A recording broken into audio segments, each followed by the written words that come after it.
Porque, ¿qué opina de hoy de la postura que ha adoptado don Mario Argollo, la Central Obrera Boliviana, en la conferencia de prensa, y textual ha dicho, combinamos, el término ese, ¿no? Combinamos al gobierno a pacificar de manera inmediata al país y que dé respuesta ya no más a todo lo que estamos pidiendo y entablemos, no sé si dijo diálogo, no escuché el término así textual, pero no sé si es combinar al diálogo o a qué, doctor, por favor, si puede ayudarnos un poco a analizar este tema.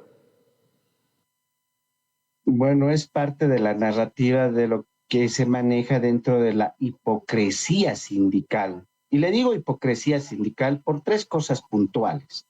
Ese ciudadano Argollo que está ahí feliz y contento goza del privilegio de la justicia de Bolivia. Mire, hay una acción popular ganada que ha generado un mandamiento de aprehensión por el incumplimiento de este ciudadano al mandato de una acción popular de una sala constitucional. Cualquier boliviano que incumpla una resolución constitucional ya tendría que estar sometido a proceso penal por desobediencia a resoluciones constitucionales y obviamente tendría que ejercitarse la fuerza pública para que se cumpla el mandato de esa resolución constitucional. Pero este ciudadano tenía una orden de aprehensión por incumplir y de repente, por los favores que tiene como dirigente, esa orden de aprehensión fue anulada, fue suspendida, la justicia tampoco dejó clara la situación. Primer escenario. Segundo, en tanto el pueblo por el que dice luchar, representar, a mí no me representa, yo no me siento representado, caballero, y yo soy del pueblo, y todos somos pueblo, yo soy un ciudadano más. Entonces, se arroga representación cuando el pueblo de verdad le cruje en algunos sectores el estómago, se lleva más de 40,000 bolivianos al bolsillo incendiando el país. ¿Qué le parece? Parte de la hipocresía sindical.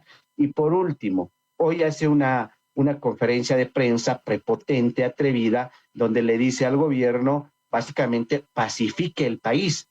La pregunta es, ¿quién está generando la convulsión? Los bloqueos. ¿Quién está bloqueando? El señor Argollo, por órdenes de él. Entonces, ¿quién está generando convulsión? El señor Argollo. Deberían mirarse en un espejo y decir, pacifique el país. Ahora, dice, tenemos, creo que es un pliego de 8 peticiones o algo así, he estado examinando, y básicamente dentro de esas 8 peticiones debo reconocer que hay algunas que sí son racionales, como por ejemplo el del tema de la gasolina, de una vez ya que se esclarezca, pero en la dinámica que plantea esas 8 peticiones, básicamente anda cerrando la puerta con ese discurso, pacifique el país. Si mañana eventualmente se sientan, lo que le van a pedir, nuestra primera petición es pacificar el país. Usted no está pacificando y consecuentemente no hay diálogo, no hay acuerdo. No, esta es hipocresía. Yo les seré honesto, la hipocresía sindical se ha desarrollado, ha generado una especie de se ha enrobustecido durante estos últimos 20 años, cuando estos han sido cómplices de estos socialistas del siglo XXI, por no decir los zurdos. Entonces, consecuentemente, esa es la hipocresía. Lo que hoy hemos visto, esa petición de 8 puntos, 8 peticiones, como quiera llamarlo, para mí es simplemente el reflejo, la máxima expresión de esa hipocresía sindical que dice defender a un presunto pueblo o ciudadanía, y cuando son ellos mismos los que están básicamente llevando a la crisis económica a ese pueblo a quienes dicen representar.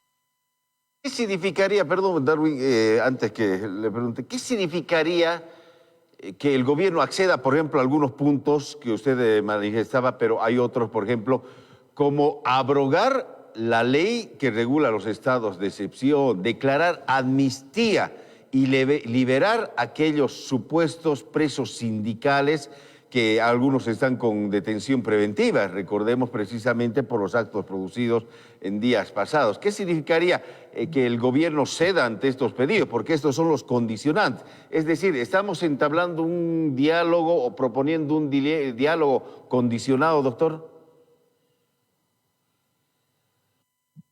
Mire, si el gobierno eventualmente cedería, estamos quebrando el Estado de Derecho. Y me explico.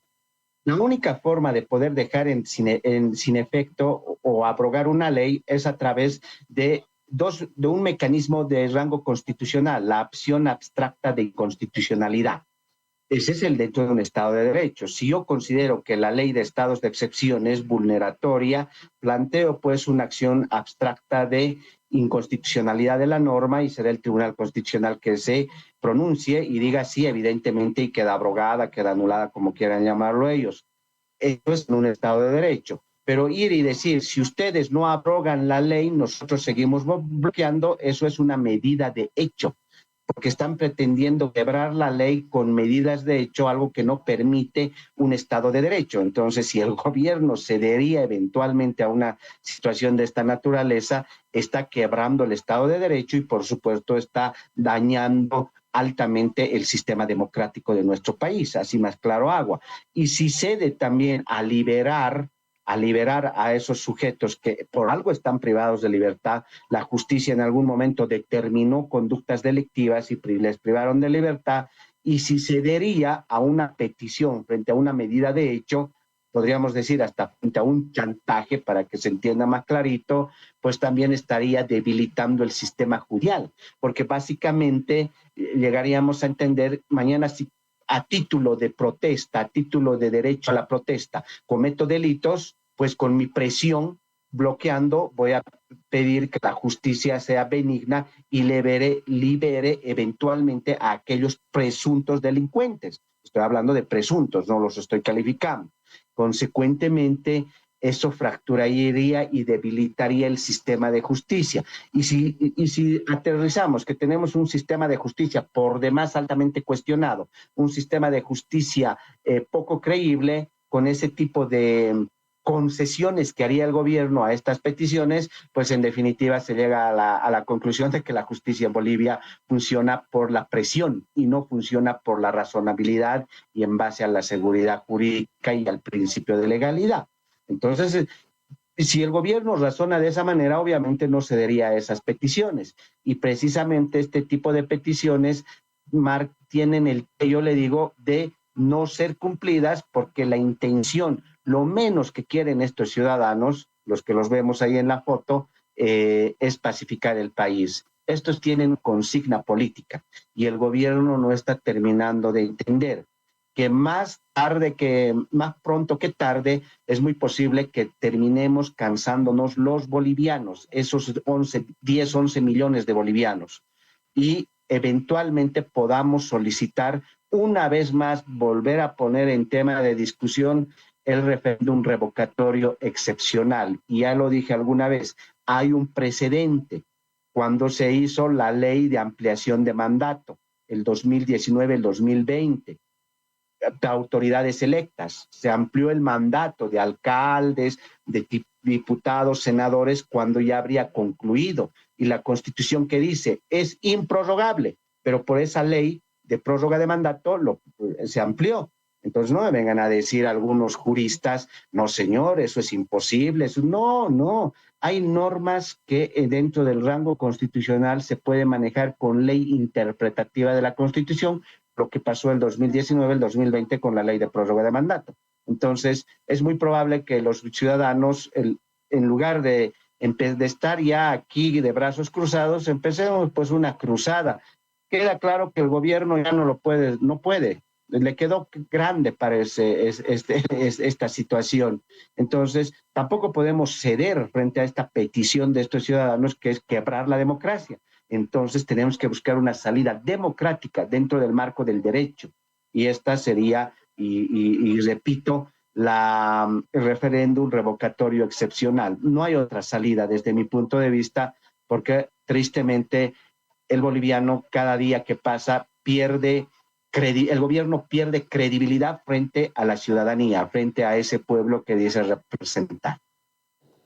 Doctor, yo hallo una suerte de contradicción tal vez en su análisis, tal vez lo he entendido mal, porque hace instantes cuando usted hablaba acerca de el intento de ingreso a este presunto grupo de defensa de derechos humanos a Bolivia, usted decía, estamos llegando a una pacificación de Bolivia y ellos no van a llegar a favorecer a aquellos, sino están llegando a convulsionar o a echarle leña al fuego.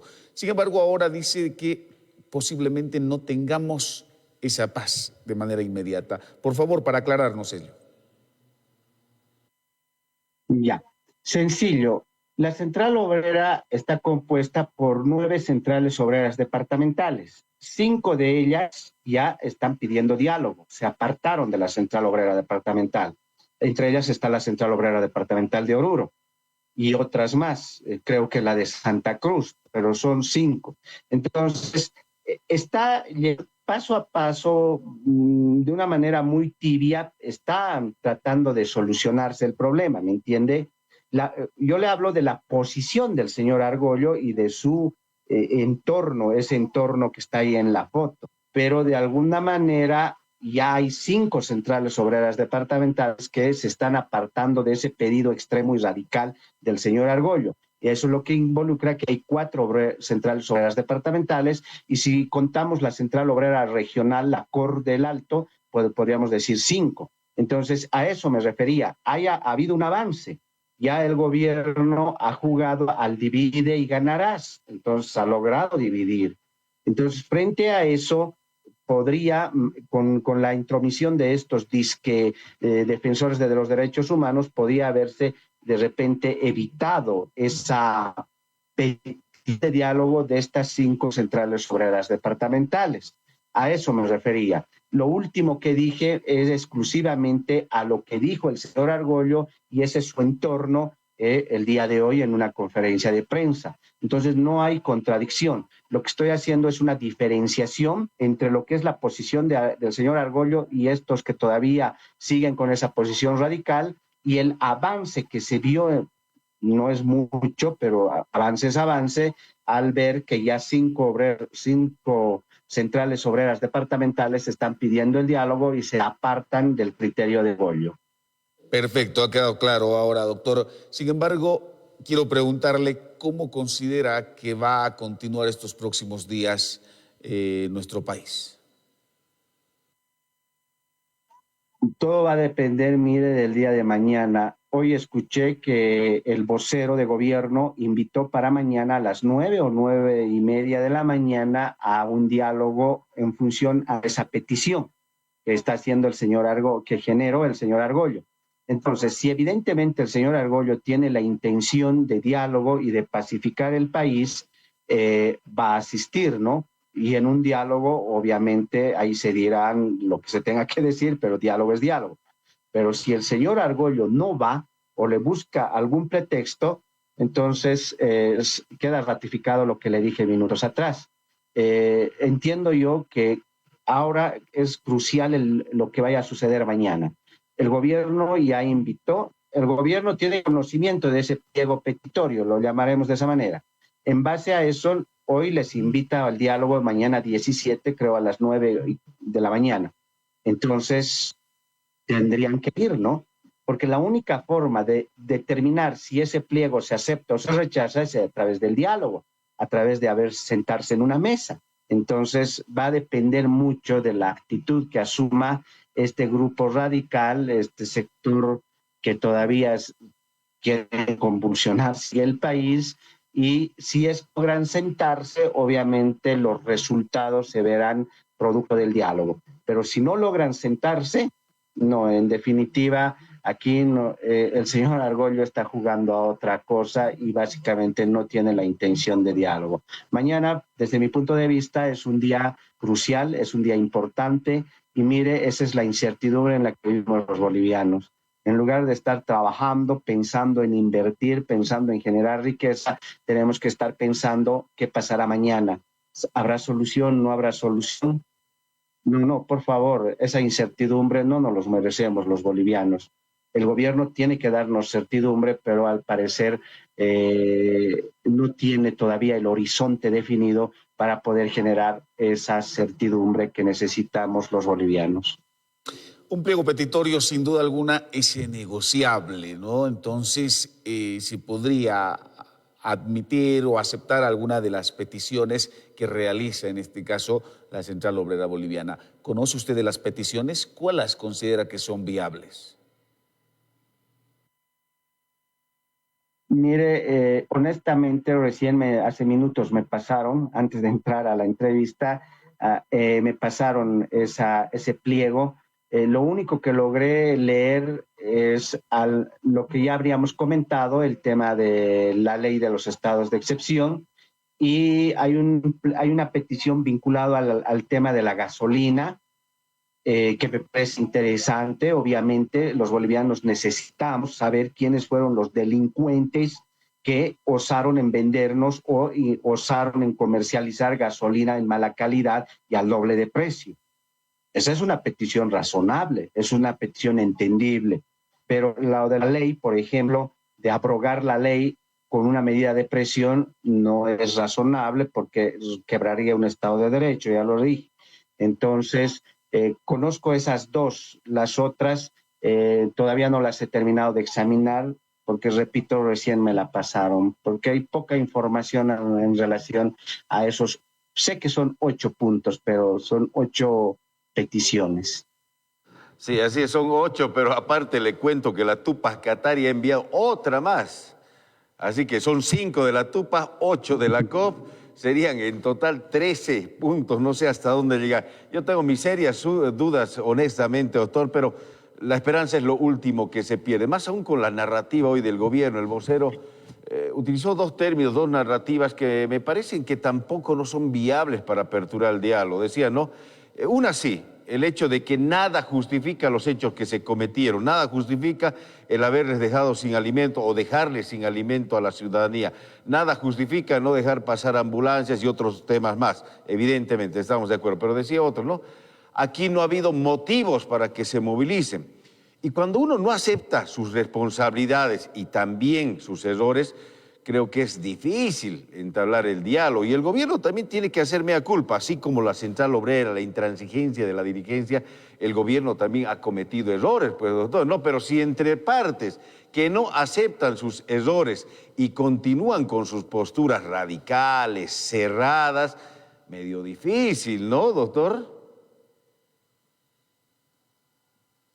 Por supuesto, mire, uno de los primeros errores, y lo he repetido en varias ocasiones y entrevistas, ha sido el tema de la gasolina.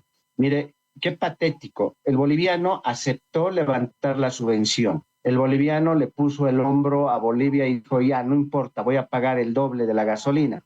Acto seguido, el sopapo al boliviano con una gasolina que dañó y fundió los motores de nuestros vehículos. No, pues eso es una falta de respeto y eso es un gravísimo error.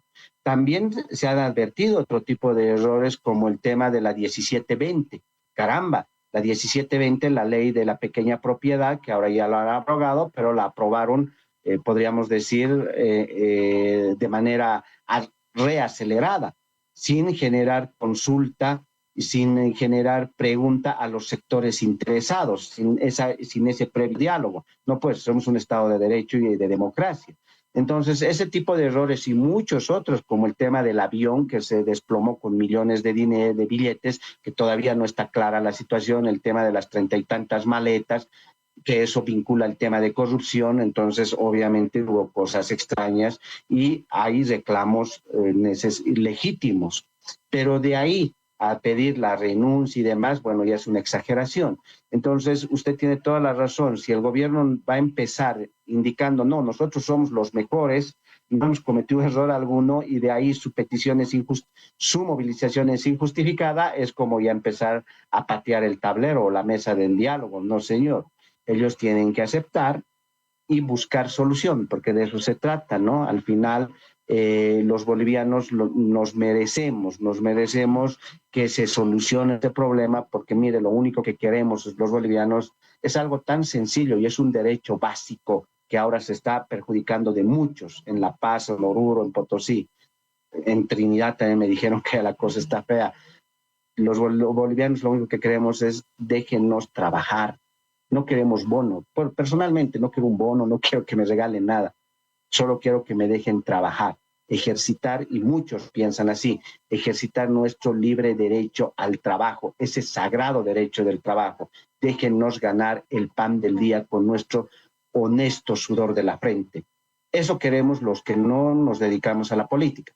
Los políticos, bueno, quieren otra cosa.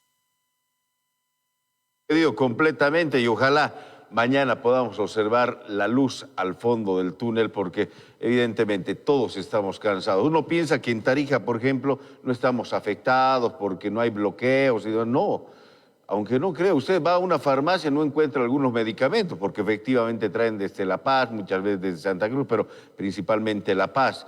Hay muchos insumos que se traen desde Chile, pasa por Oruro, obviamente, y llega a Tarija. Igual hay escasez, y si encuentra poco, a precios realmente elevadísimos.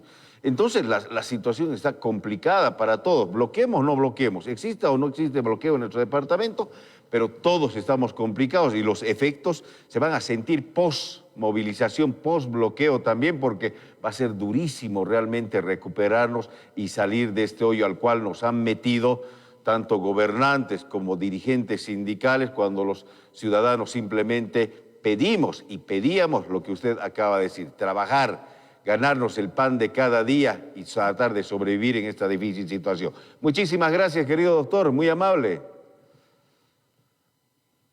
No, el agradecido yo con usted y con su compañero de trabajo y con todo su equipo. Y desde Oruro, un fuerte abrazo, un saludo a toda su audiencia, bueno, una buena noche a toda su audiencia, y que tengan un descanso reparador y protegido. Muchísimas gracias. Ahí está el doctor Guzmán desde Oruro haciendo el análisis. Evidentemente, cuando hay posturas encontradas y no acepta errores, como dijo, difícil, ¿no? Bueno, la situación está en incertidumbre aún. El gobierno, los ejecutivos de la Central Obrera seguramente tendrán un diálogo mañana, ojalá así sea, ¿no? Se pueda establecer un diálogo sincero, pues, ¿no? Deponiendo actitudes, dejando para empezar, intransigencia. debería existir este acuerdo de suspender toda medida de bloqueo en nuestro país, por lo menos. Y luego seguramente el diálogo será amplio para analizar en mesas de trabajo y demás situaciones que sin duda alguna no tiene que seguir sufriendo la población. ¿Pero qué le van a decir los dirigentes sindicales? No hay garantías. ¿Qué tal si levantamos, damos cuarto intermedio de nuevo, de activar, si no tenemos respuesta va a ser complicado? Ahí está el tire y afloje, por supuesto. ¿Sabe cuál yo lo vería mucho más viable?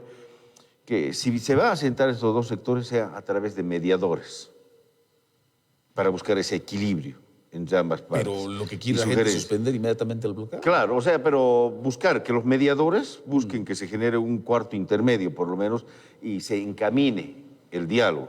Porque si ahorita entre los dos es como usted y yo, peleados, no vamos a querer ni mirar, ¿no ve? Y todo lo que usted me diga va a ser malo y todo lo que yo le diga va a ser malo. Y si le miro un poquito feo, ya me voy, me va a decir.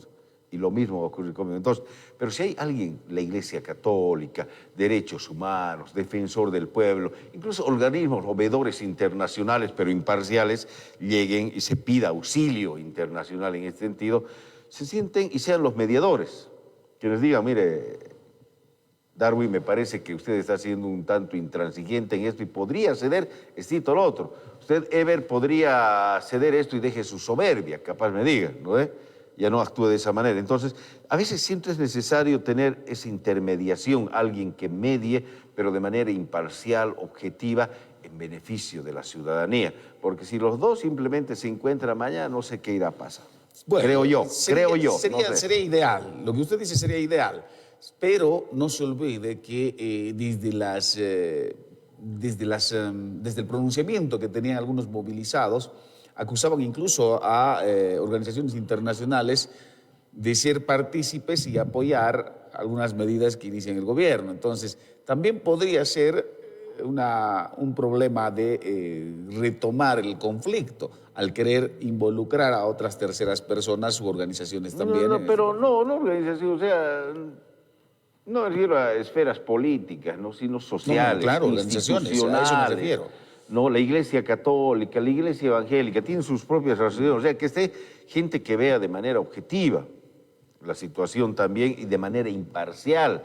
No, ahora, invitar a un presidente de línea derecha o izquierda, organismos de derecha o izquierda, ahí sí, no, creo que no podría conducirse o darse un lineamiento de solución. Pero si es que usted... Tenemos defensor del pueblo, claro, tenemos defensor del pueblo, derechos humanos, humanos, la Iglesia Católica, claro, la Asociación de Iglesias que Evangélicas, han estado convocando que constantemente podrían estar también. ahí, claro, y ellos mismos van a sacar sus conclusiones, quién tiene la razón y quién no quiere ceder o quién quiere ceder, ¿no es cierto? Porque es difícil, entre dos peleados sentarse, nadie va a tener la razón, ni nadie va a querer ceder y la soberbia se va a imponer. A eso me voy. Entonces, a ver, ojalá alguien iluminado, pero a ver, imagínense Lara ahí mediando, tampoco, ¿no ve? Porque hemos conocido se ha parcializado Lara ciertamente por no perder votos del padrón electoral que le ha dado su apoyo, por lo menos, ha dicho, no, yo voy al lado de los bloqueadores, pero no ha pensado en los que están bloqueados. O sea, no ha mostrado esa imparcialidad plenamente. Entonces, no podría ser un buen mediador Lara, ni idea. Entonces, gente que realmente pueda aportar, no contribuir mayor pelea, mayor conflicto y mayor confrontación. Claro, de eso no, sin duda alguna no se puede admitir, ¿no? No sería una conciliación clara tampoco. Así es. A ver, ojalá el gobierno también deje esa soberbia, ¿no? Y de una vez piense en el país, así como ha pedido a los bloqueadores y a los dirigentes sindicales pensar en la ciudadanía, pensar en el país, también el gobierno tiene que pensar en el país y dejar ciertas actitudes que a veces son muy, muy, muy negativas, ¿no? Hacemos una pausa, enseguida retornamos, seguimos con más información.